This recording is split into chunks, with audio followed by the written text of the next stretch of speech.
રાજકોટ જિલ્લાના ધોરાજીમાં વાયરલ ઇન્ફેક્શનને લઈ સિવિલ હોસ્પિટલમાં દર્દીઓનો જોવા મળ્યો ઘસારો।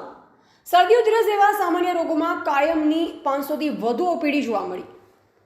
હાલ ત્રણ ઋતુ જેવું હોય અને તહેવારોમાં વિવિધ ફાસ્ટ ફૂડ કે બહારના ખાણીપીણીની વસ્તુઓને લઈ સામાન્ય રીતે તમામ રોગચાળો વકરવાની ભીતિ સેવાય છે। વાતાવરણમાં ફેરફાર થાય એટલે શરીરની રોગપ્રતિકારક શક્તિમાં ઘટાડો આવે છે, જેથી લોકોમાં વાયરલ ઇન્ફેક્શનમાં વધારો થાય છે। પણ આવી ડબલ ઋતુમાં લોકો જો થોડી તકેદારી રાખે તો આ વાયરલ રોગો થવાથી બચી શકાય છે અને અન્યોને પણ ચેપ લાગવાથી બચાવી શકાય છે।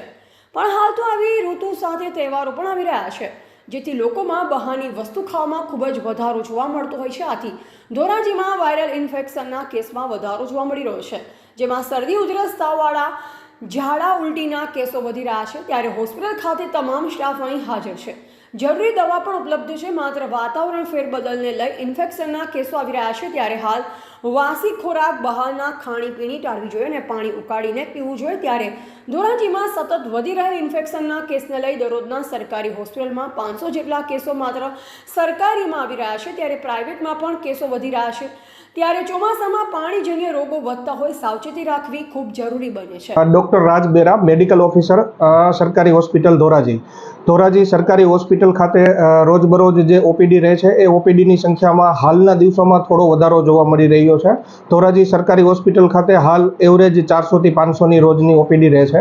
ઉપરાંત 10-15 દર્દીઓ છે એ જનરલ વોર્ડની અંદર એડમિટ છે, જેમાં તાવ, ઝાડા ઉલટી, શરદી ઉધરસ વગેરે પ્રકારના કેસો જે વાયરસને લીધે થતા હોય એવા કેસોની સંખ્યામાં વધારો જોવા મળે છે।